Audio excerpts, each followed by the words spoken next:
I will burn this planet down before I spend another minute living among these animals.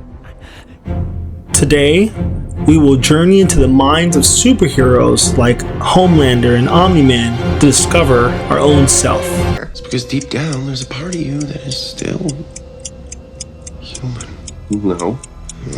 Part of you is a dirty, shriveled, anemic little part of you that still mules for approval and love and a mommy and a daddy and a boo-hoo-hoo. We will unravel their God complex. Can we handle such omnipotence? We expose their hidden fragility, a mirror to our own vulnerabilities. Venturing into their sociopathy, we explore our capacity for empathy in a world filled with villains. We untangle their complicated relationships, a key to understanding our own intricate bonds. You'll always take care of me? Always. We delve into their childhood to illuminate the shaping of our own psyche. Join us in this thrilling psychological exploration. By understanding them, we unlock understanding ourselves. Hit subscribe for an insightful journey into the psyche of superheroes and, in the process, learn about the hero within you. These stories of superheroes become your story of self-discovery. You guys are real heroes! Let's begin this captivating exploration together. Welcome to another episode of Plaid Chronicles. God Complex. The inner psyche of a superhero can be a complex maze to navigate. When we journey into the minds of characters like Homelander and Omni-Man, we unearth a potential psychological trait known as the God Complex. This is a state of mind where individuals, fueled by their sense of invincibility and fallibility, elevate themselves to a godlike status, often disregarding the well-being of those they deem lesser. I just want to get down. I'm not suggesting anymore. Jump. Oh, please. Oh, God. No. No God. The only man in the sky is me. Imagine standing over an anthill. How do you perceive these tiny, seemingly insignificant creatures? This is likely how Homelander and Omni-Man view humans. Homelander's assertions of his superiority and omnipotence, encapsulated in lines such as, "I can do whatever I want," starkly exemplifies this. Similarly, Omni-Man dismisses humanity as fragile, insignificant beings, much like we might view the ants beneath our feet. The God complex often correlates with a lack of empathy, potentially a defense mechanism against emotional burnout from witnessing others suffering. But what happens when these gods wield enormous power? Their sense of divine superiority enables them to justify atrocious actions, serving their own agendas under the guise of the greater good. Now, consider this. If we could interact with ants in a meaningful way, would we treat them differently? If we could teach them, would they become more to us than mere insects? This is a question posed by the concept of compassion training, which suggests that even those with a God complex can be taught empathy and pro-social behavior.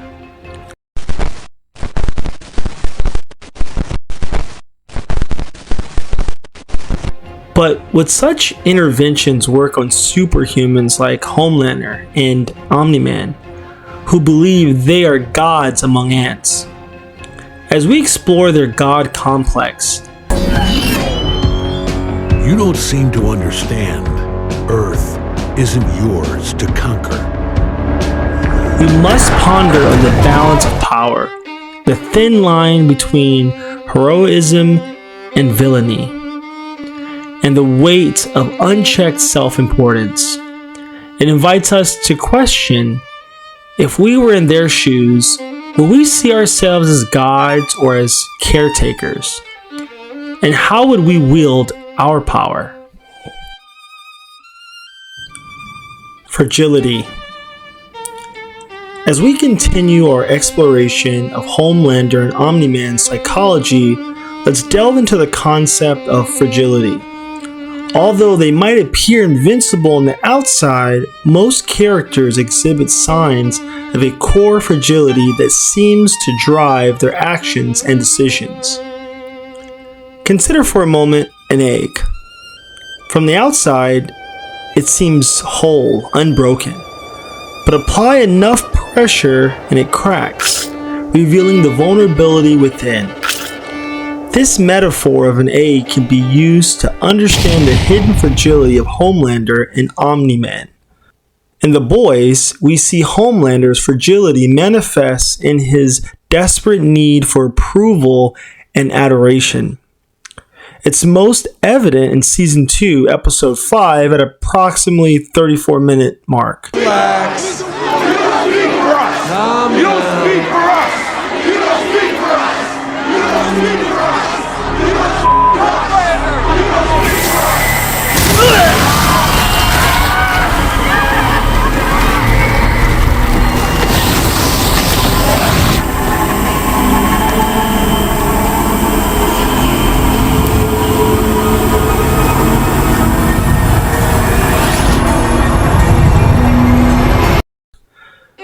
When the public's adoration for him wavers, his psychological armor cracks, revealing his internal fragility.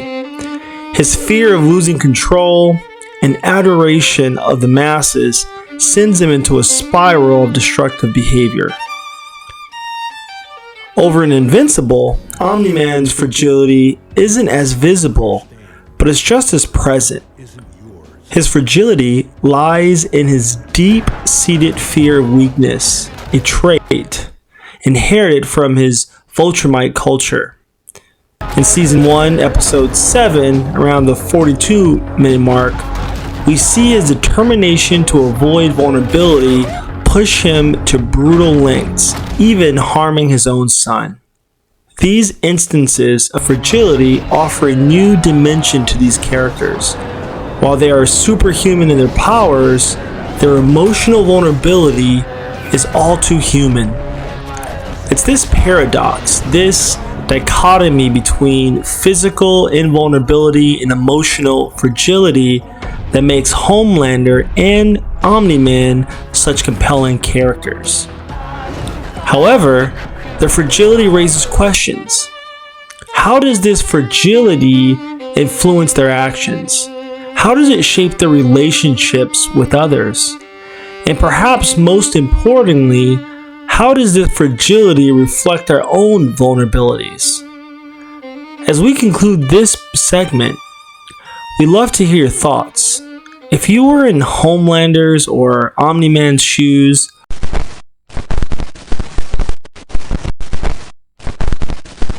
will your fragility manifest in the same way? How would you handle their powers and their vulnerabilities? Sociopathy. Going over the concept of sociopathy, we'll use the analogy of a novel. You see, a person's life is much like a novel, filled with various characters, complex plots, highs and lows, joys and sorrows.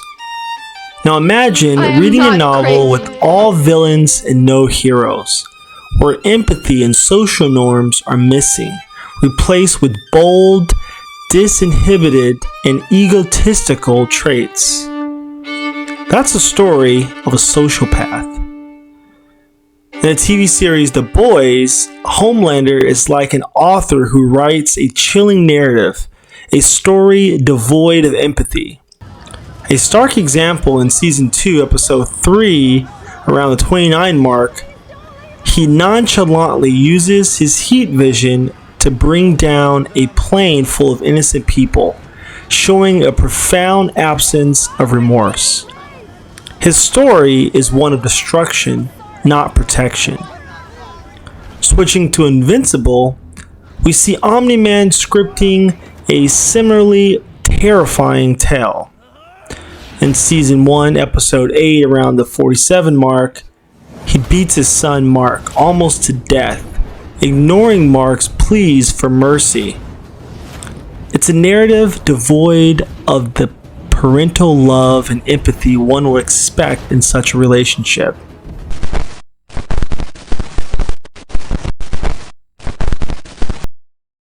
The term sociopathy is often correlated with characters we perceive as antagonists, those who are dangerous to the peaceful narrative of society. However, Homelander and Omni-Man are more complex. They are characters who, while claiming to write tales of protection and heroism, often turn the pages to display shocking acts of violence and disregard for life. You're wrong. I've seen you save people. I've seen you almost die to protect them. Maybe you were a Viltrumite when you came to Earth, but you've changed. You were happy here. Sure, I was happy for a time, but I'm... This creates an uncanny blend of villainy and heroism, causing us to question the essence of heroism itself. So, are they still the protagonists of their stories, fighting for the world in a way only they can comprehend?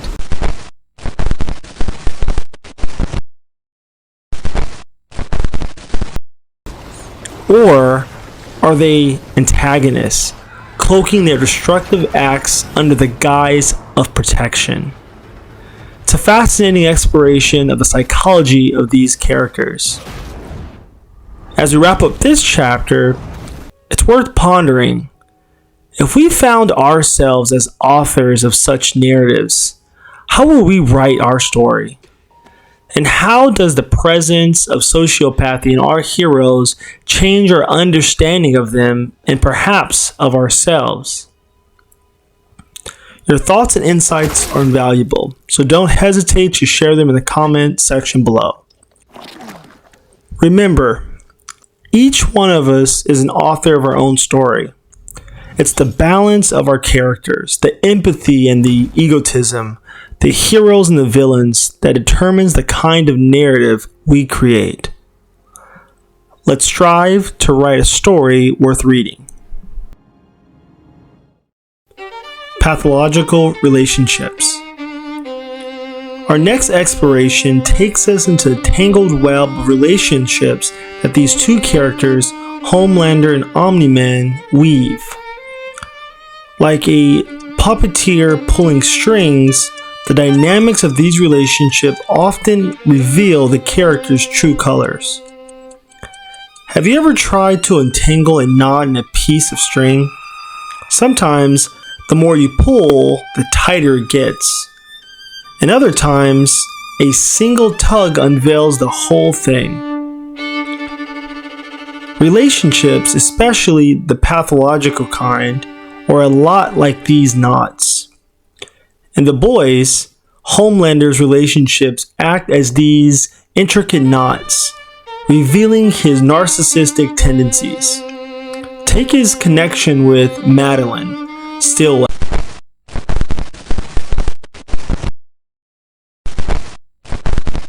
It's not a typical bond based on mutual respect or affection. Rather, it feels more like a chess game where Homelander is more interested in controlling the pieces than protecting the queen. Then there is his coercion of Starlight, a clear power play that further emphasizes his need for control and dominance. And let's not forget his mysterious relationship with Becca Butcher. It's as though each relationship is a knot, each more twisted and complex than the last, revealing the ugly underbelly of Homelander's personality and psychology. Well, what are you ever gonna do to repay me?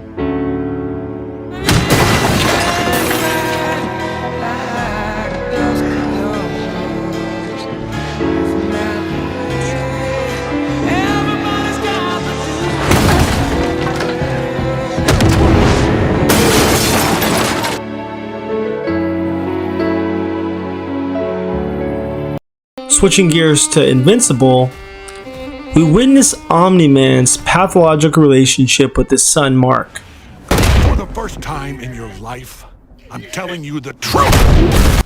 This isn't the loving, nurturing relationship we expect between a father and a son.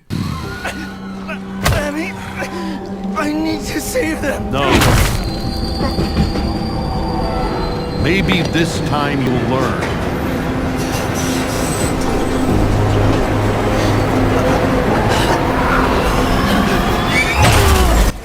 Instead, it's reminiscent of a blacksmith, relentlessly hammering a piece of metal, trying to shape it into a weapon, regardless of the damage he inflicts in the process.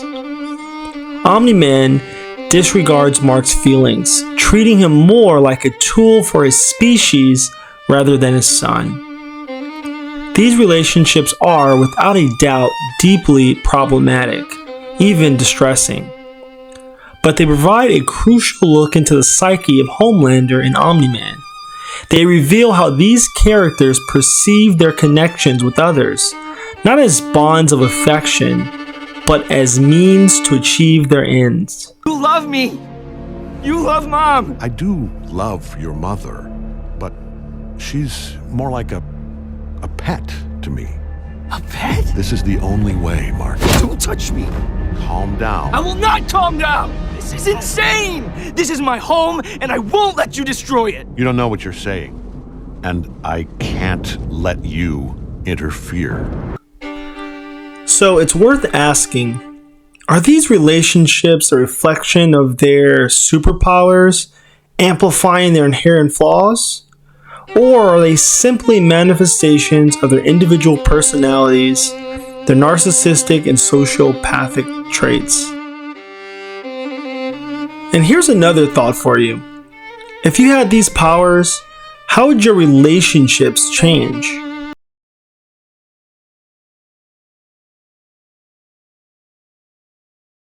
Would you remain empathetic, or would you too start viewing people as pawns in your game? Remember, relationships are like knots. The way we untangle them, the patience and care we exhibit, says a lot about who we are. So the next time you find yourself wrestling with a knot, remember Homelander and Omni-Man, and think about the kind of person you want to be. Childhood. As we delve deeper into the psychology of our characters, let's pivot our lens towards their early experiences. After all, as psychologists often argue, our childhood forms our foundation of our personality, shaping our perspectives, behaviors, and actions. Have you ever had a lump of clay? In its raw form, it's unshaped and formless. But as you knead it, mold it, and subject it to heat, it solidifies into a shape that lasts. Our early experiences work much the same way, shaping us as we grow, solidifying our beliefs, our behaviors, and our understanding of the world. Homelander's upbringing plays a pivotal role in his current behavior. Raised in a lab by scientists void of parental affection or a normal childhood, Homelander grew up as an experiment, a test subject. His world was one of cold, sterile laboratories and heartless instructions.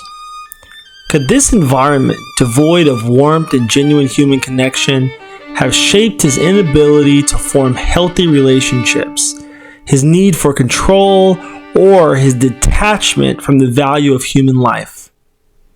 Did you know that I had a father out there?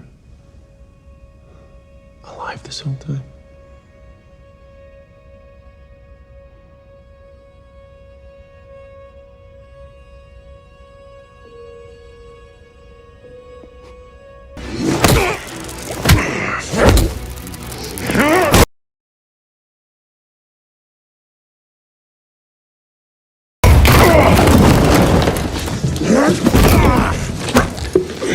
You really had me going for a minute there.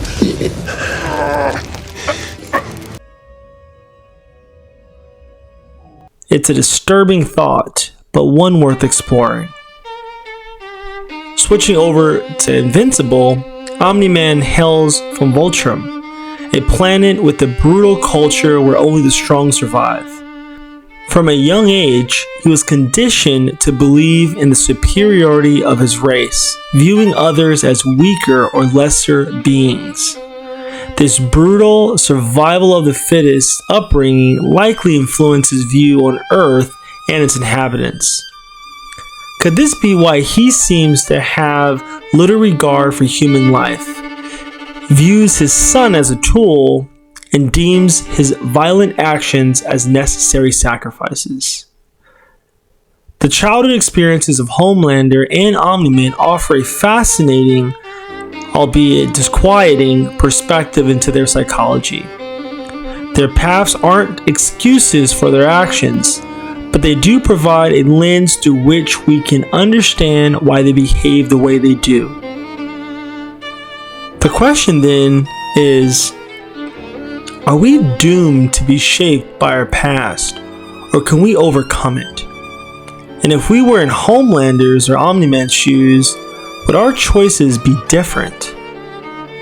After all, like clay in the hands of a potter, we're all shaped by our early experiences.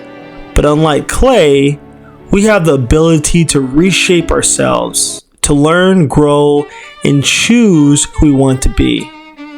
So next time you reflect upon your own past, remember Homelander and Omni-Man and think about the kind of person you aspire to be.